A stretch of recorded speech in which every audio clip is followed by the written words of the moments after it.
last time on Final Fantasy IV, we lost not one, but two of our allies, in and out of the Tower of Babel. However, we also heard something of this Kingdom of Eblan, so I'm thinking today we should investigate. So there's the Tower of Babel right there, and Castle Eblan is right here. You can probably see why it was so easy for that Rubicon guy in Lugay to kinda just come over here and wipe this place out.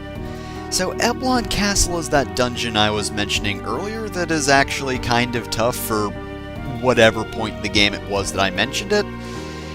I don't really know if it's that long ago by this point, and also that long ago is kind of hard to gauge in this playthrough just because Final Fantasy IV is kind of short. I mean, most Final Fantasy games are actually pretty short. They're usually like 20 hours at most, so for RPGs, they are pretty short ones and are generally pretty well paced. This one's also pretty well paced as well. I mean, we're incompetent at pretty much every turn, but on the other hand, we're consistently incompetent, and it happens, fairly frequently. We don't space out our bouts of incompetence. We fuck up in pretty much every episode. So, at the moment, Castle Eblan is mostly just, hey, get some treasures, and, nothing here is really too bad. Yeah, we haven't been running into any sort of enemies, and certainly we won't run into any enemies soon, right? Well, obviously we will. But hey, for now, let's just enjoy collecting up treasure. A few of them are actually pretty tricky to get, and I'm not just talking about the secret passage ones. Of course, there are the other ones that are located, say, on the other side of pits, something like that. And we will find them not in the main passage, but rather at the side passages of the castle. So, let's go to the left tower first. Why? Because I can. Certainly there's no particular reason. Not like any sort of efficiency reason or anything like that. Nah. When have I ever been efficient? At what point? Oh, got a sleep blade, but we also got to fight from it. So, we've got some very easy enemies. These honestly are not the enemies I was talking about. Though, in fairness, I forget what party I would have had when I first mentioned Eblan. Well, when you first get your airship, so actually a pretty decently sized party, because that was Cecil, Rosa, Kane, Sid, and Yang. That seems about right. So I guess they are a decent party, and honestly I don't think Rydia's black magic helps out too much here. Of course the Scourger is undead, so setting him on fire can't help, but as I said, he's not the toughest enemy. I think the main thing you really want to look out for is either having the right spells, or at the very least the right items for the job. Because again, these aren't the enemies I'm talking about. Those are Scourgers, and the other ones are Steel Golems. And I mean, I believe we saw them in the previous dungeon, right? They were some of the weaker enemies of the Tower of Babel. So weak, in fact, I couldn't actually find them on the Tower of Babel page of the wiki. So clearly someone just completely forgot they existed in that space, which is kind of pathetic, actually. Oh well. By the way, the Steel Golem's got 6,630 HP, so he can take quite a punishing, so that's probably why it took me at least a little while to take him down. And why it's gonna take a while for me to take him down here. Unfortunately, yeah, you can't exactly have Rydia and Yang up against these guys. Because once you go to the underworld, you can't go back to the overworld for a while, so yeah, that combination's impossible. And I don't think Sid's really the best here. I mean, maybe Analyze is pretty good if you just want to analyze the guys quickly and if you really need elemental weaknesses, but as I said, black magic not the most useful thing. Though in fairness, the paralysis you get from Rydia's whip is pretty good. Also, we got silencing arrows. They do exactly as you'd think they would. They have a chance of inflicting silence if you shoot them with arrows. Again, I'm not really too big on having Rosa attack, but that is actually pretty good. I mean, I don't really use them too much myself, but considering how well this game handles status effects normally, I'm fairly certain they could actually work here. Of course, now the question is, where are all the magical enemies?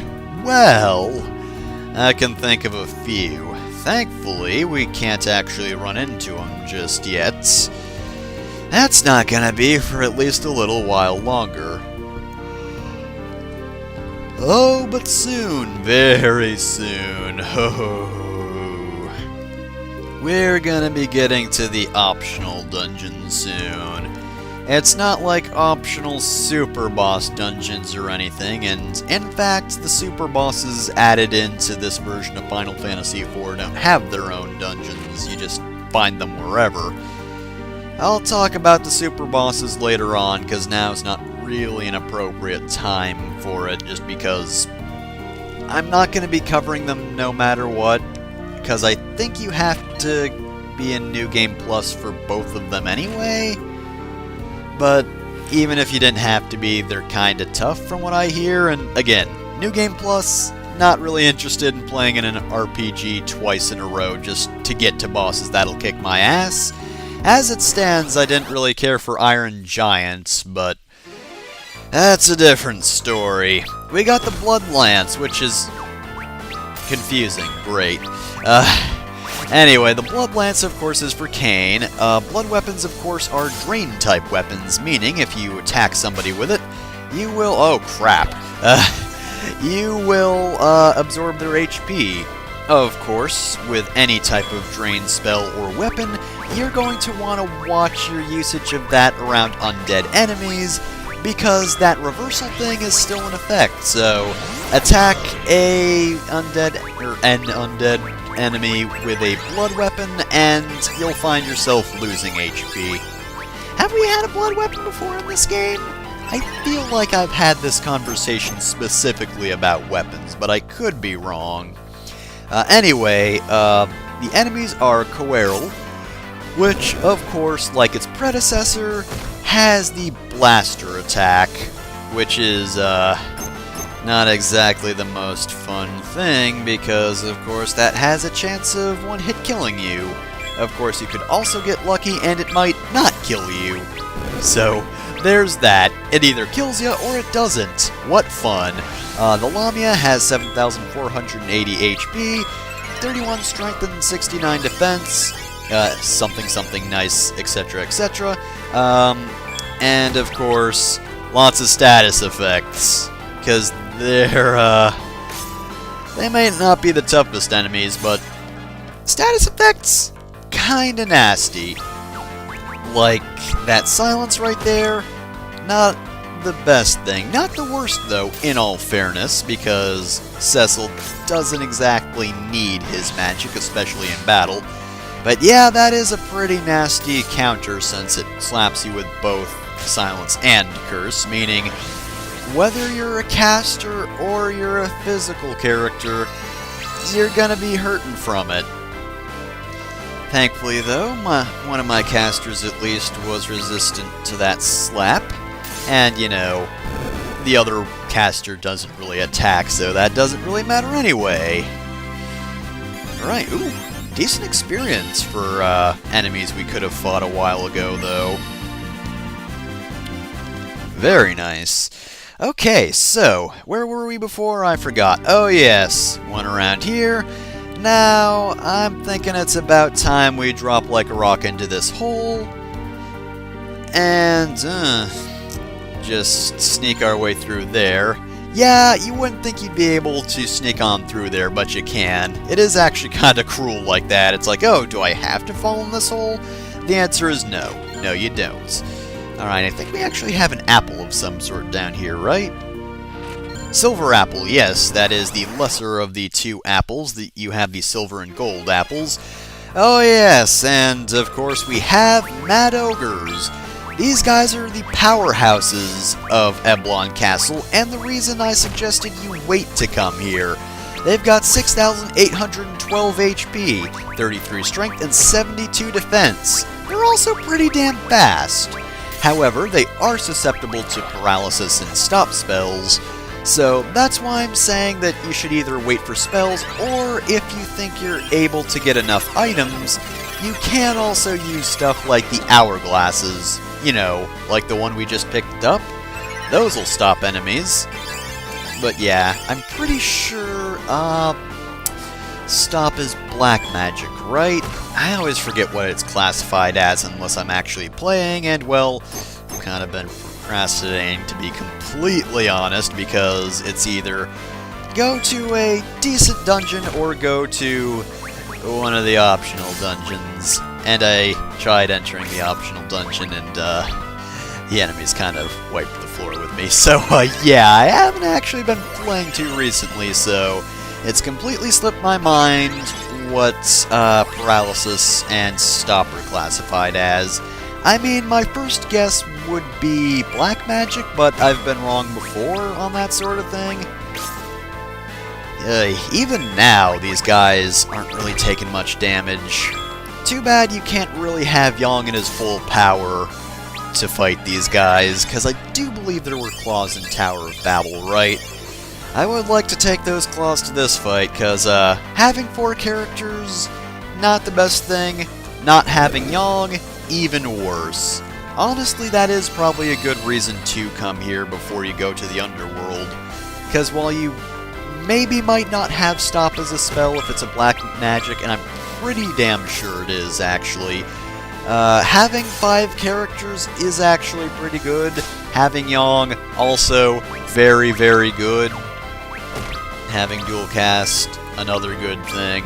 But I opted to Frey instead, even though I really should have double cured right here, but yeah, these guys are almost done, and even if they are pretty fast, once you've got them down to 1, you've pretty much got the battle down. Decent amount of HP as well. You know, for only being a small fraction of our overall HP, Prey does heal quite a bit, and that's why I do say that Prey's a very useful thing. Of course, to be fair, I could have also casted Stop and then replenished my MP. Sometimes past me, you're really not thinking. You gotta get your head in the game, you know? I mean, you could have done this whole battle better. You knew about the whole stop thing. You could have used items that you're not going to use later anyway. Ooh, decent amount of EXP. But anyway, you could have used spells. There's so much you could have done, but you didn't. Past me, you're awful at strategy. Oh well, at least I can critique myself, which means absolutely nothing when I will eventually be at the same skill level as past me, i.e. 0. So, Sid's dying words. He did want us to go back to Baron and talk to his men, because apparently they might be able to do something for us, and well, we went through Eblan Castle, and there weren't any survivors other than those ogres, but I don't think they were ninjas, so we're going to assume that they were hostile and horrible monsters, and not possibly ninjas, or trained by ninjas, or beloved by the ninjas. They were definitely monsters. You can't tell me anything else. So we're just going to go with that assumption, and try to figure out something else for us to do. So, since the game gave us one direction to go in, we're gonna go that way. I mean, at least they told us where to go this time, unlike before, the Underworld events. Hey, you should go somewhere! Where? I don't know. Of course, the DS version definitely helps with that.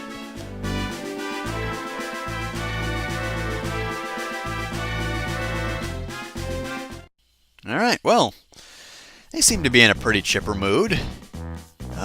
They probably don't know about Sid's death, do they? I mean, he did kind of die underground, miles and miles away from home.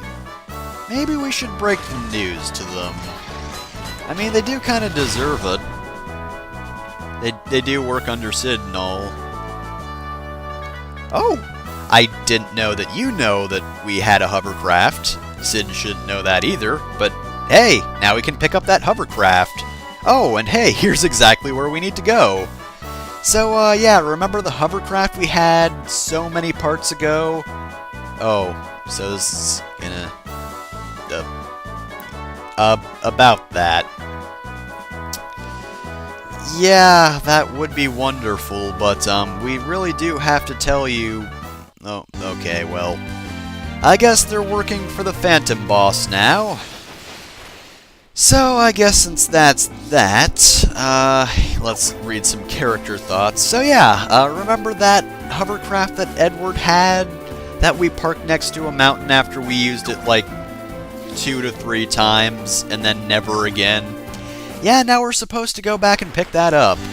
So thanks to the map on the DS version, if you completely forgot that the hovercraft existed, you can see the little icon on the map over there. It's just been resting there all this time, doing absolutely nothing. Some might ask why it was even there all along, or why it hasn't been carjacked. Thankfully though, it wasn't carjacked, and it's just been sitting there this entire time because we did eventually need it again. Though I do have to question again, why Sid knew to upgrade this, considering he didn't know about the hovercraft, his men didn't know about the hovercraft. Oh well, who cares, plot holes, whatever. At least we can go to the Cave of Eblan. So, we didn't have much luck in the castle, but perhaps we can have a little bit of luck here.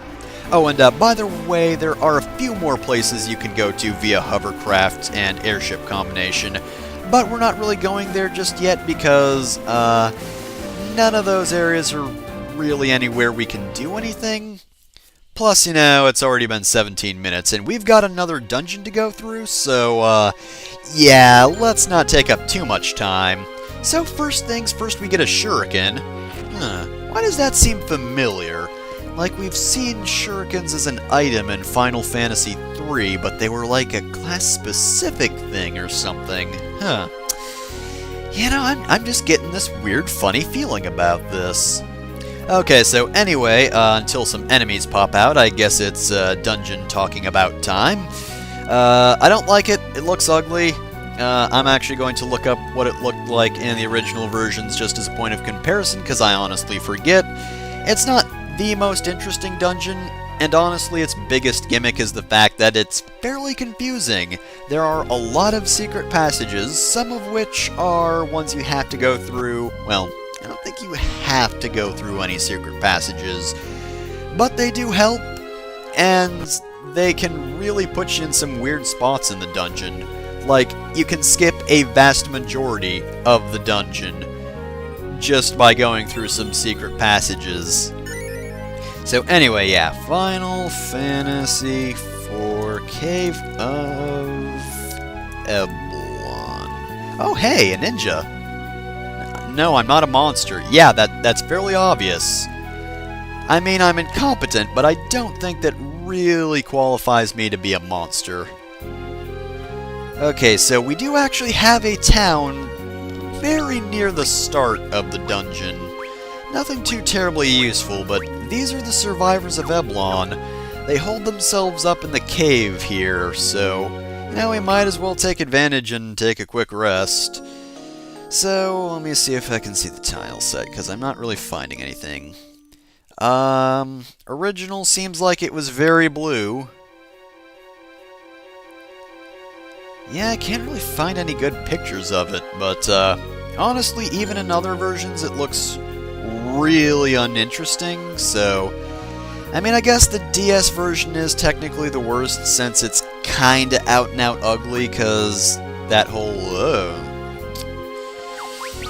Right, quote-unquote Arcana. I getcha. Anyway, yeah, this one looks bad because it's extremely muddy, so that's why it's my least favorite.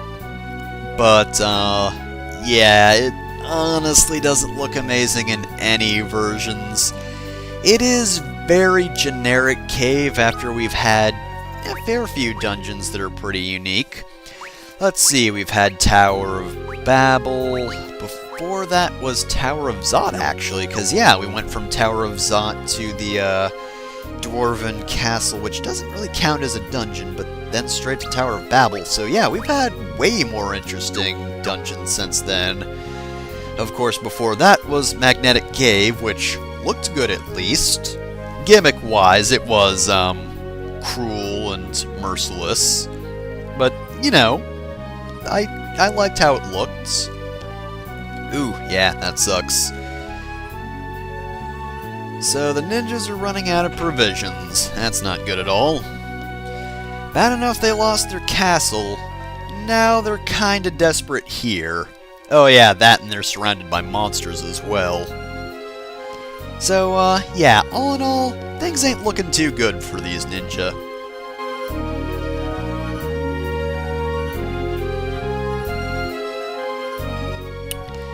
Well, he certainly sounds like an important character, but, he's been gone for a while, which probably means he's definitely dead by this point, so I guess we won't be seeing him. Oh well.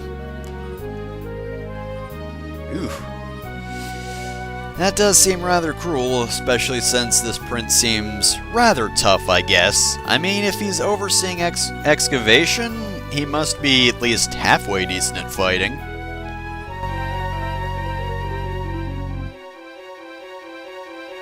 Yeah, your love is just gonna ramble. Oh, missed that item. Your love is just gonna ramble on and on about how they'll never defeat Eblan, etc., etc. So, maybe you should get a magazine or something just to pass the time. Really? Well, conveniently enough, there's another way to the Tower of Babel thanks to the people of Eblan. Well, I don't think they'll mind if I just waltz on through here. After all, if I go in and do some damage to Golbez, and maybe if Rubicon happens to be there, I'll kill him as well. I don't think a single person would argue with that. So, anyway, these guys aren't armadillos. They are... Oh, which ones are you? Where did you go? These should be... Oh, that's right, they're ironbacks. Okay, so 2,166 HP, 24 strength, 58 defense, no special abilities, so you don't really have to worry about these guys. I don't have any particular weaknesses for them either. Just attack them. They'll die soon enough, even with a party of only 4 characters. Also, that's really weird how I'm talking about a party of 4 characters as though it's a small one, when it was the normal size of a party in early Final Fantasy games, and is larger than the ones you get in the later Final Fantasy games. That's why Final Fantasy IV is pretty great. 5-character party? Pretty great. Also, you never really get a choice of what characters to use, which, while some people may dislike that, honestly I kinda like that, because usually there's one person left out that I like whenever playing game. It's like, oh, hey, you can only bring 3 characters at a time in this RPG, and I'm like, oh, but I like 4 of the characters. To be fair, it wouldn't be a problem if most games were more like Final Fantasy X and just allowed you to swap out party members on the fly. That was pretty great. I liked that. 10 in general, pretty good battle system. You know, that it went back to, turn-based, that's what I'm trying to think of. See, I've just been thinking of the ATB system for so long that I forgot about turn-based, but anyway, yeah, it's a pretty good rendition of the turn-based battle system. Bravely Default would also be a good rendition of it, but let's not speak about Bravely Default. Mutter, mutter, mutter. Oh yeah, by the way, I've actually skipped a pretty big chunk of the dungeon right here. In fact, if I walked straight forward from there, I could actually reach the end, more or less. So, yeah, remember when I was talking about secret passages? I meant it. You really can skip a pretty good chunk of this dungeon if you go through the secret passages. Like, if you didn't have to go through the town, they probably would have given you a passage straight to the end. And I mean, it is actually pretty well hidden. Like, on this side, you can kind of see the, not really doorway, but you can see the opening in the wall. But on this side, it just looks like it, folds in? It does something a little more. I'll think of the words later, because I'm just thinking of bats at the moment, because bats suck.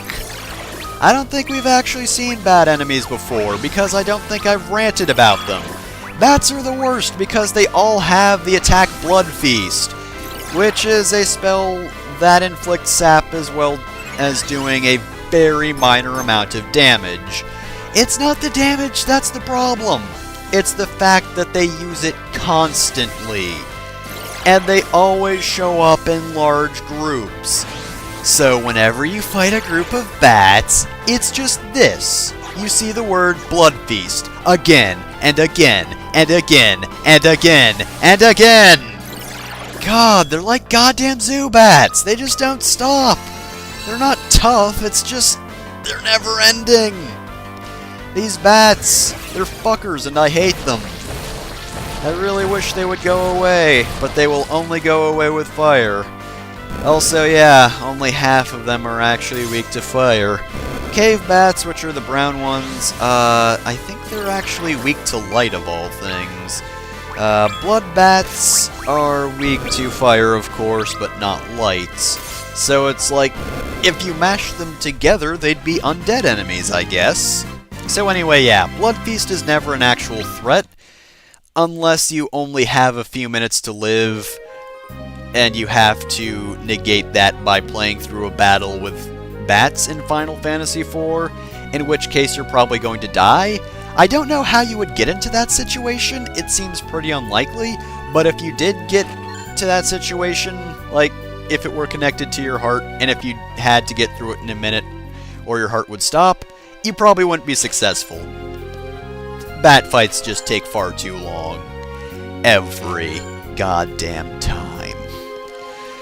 Oh well, that's enough about bats. You'll never see them again. I hope I'm not being sarcastic. I really mean it. I hope we never see them again. Some of them are paired with a different enemy, which is also annoying. But yeah, bats are the worst. Let's never have fights with them. And oh hey, a hidden treasure that's not so hidden because it's on the map. And oh, there's a gravestone.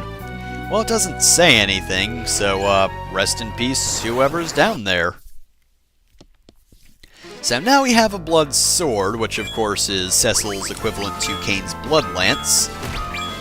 Again, same restrictions apply. Don't fight undead enemies with it, which honestly, I don't think I'd recommend the blood sword for Cecil. I don't know, I kind of want to say that, but at the same time, a sword that casts Drain every time you use it is actually really good for Cecil since he's the tank. So basically, you can have him draw attacks and then just heal constantly, so it's not really as much of a bother. It is actually pretty good, but again, if you happen to run into any well, actually no, that's not true, because if you run into undead, then Cecil can heal them. Okay, actually, you know what? I thought about it. Use the blood sword, it's pretty good. I just realized, okay, so that strategy applies to Kane. If he uses the blood lance and runs into undead enemies, there's really no other strategy he can use other than use items. Otherwise, he's gonna be healing the undead and hurting himself, so I guess if you actually, oh, I don't know, use the items in your inventory, then maybe Kane should use the blood lance, but otherwise, I don't think it's worth it. But yeah, after thinking it through, blood sword for Cecil is absolutely a thing you might want to do. Now, I forget if I equip it to Cecil or not, just because I think the blood sword is a little weaker than what I have equipped. But that doesn't matter too much right now, because actually we're at a cutscene. Hey, just standing around, guys? What you doing? I've been looking forward to this for the past 45 minutes we've been staring at each other, Rubica. Oh, wow. Dang. Dissed.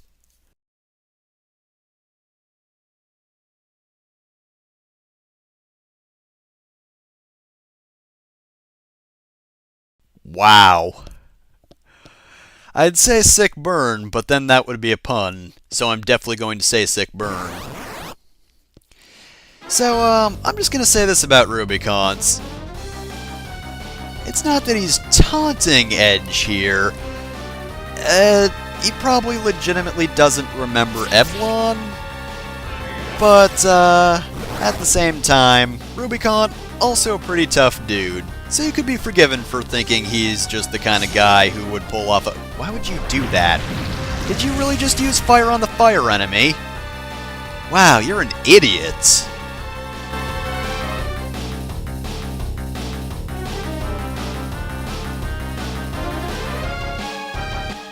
Check out my hot bod! Uh-oh. And this is not looking good. Well, bye, nerd.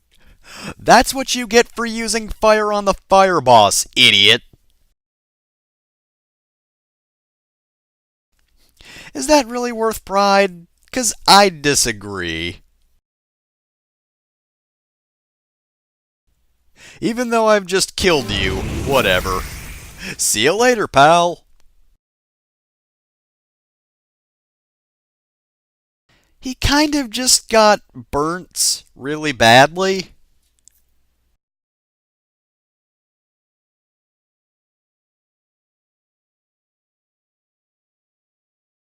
Okay, first off, who are you?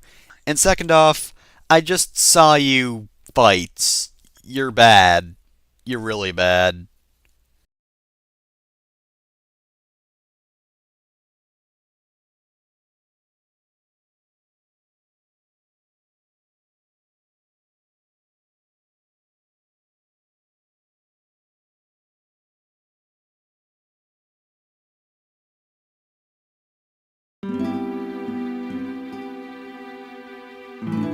I mean, I know you even less than the other people that died horribly, but I guess I don't want you to die.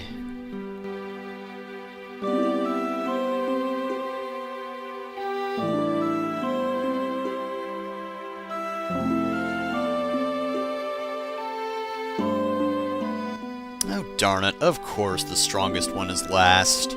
Which is good, because if we fought him on Mount Ordeals, we'd probably be dead.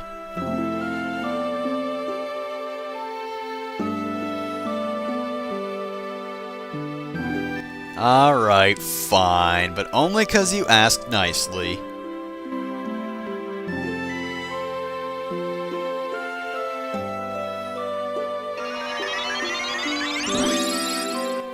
I'm busting out the Kira for him. It'd probably be Kiraga, but I think theoretically if you didn't do many fights, Kira's probably the best you could have if you were doing a low-level run. Yeah, and only from Akira as well. It's pretty impressive, actually. So yes, the Ninja Edge, who, fun fact, is actually named Edward. He's just nicknamed Edge because we've already had an Edward in the party. So, let's check out Edge. What is his deal? So, we're actually going to invert the party because Edge is a physical attacker. However, he is also a ninja, and quite frankly, I think a ninja should have a certain skill.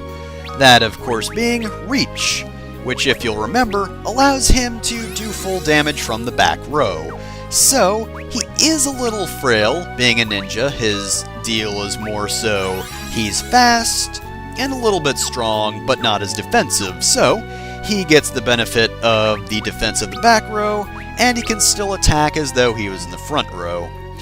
He's also got the Steel Throw and Ninjutsu commands. We don't really have too much time left to talk here, so I think I'm actually going to save a little more of an in-depth conversation about what Edge can do for next time on Final Fantasy IV.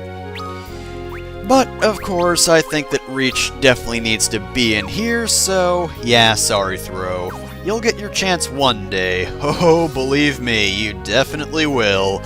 But for the time being, I think Steel and Ninjutsu is probably what we're going to want to use.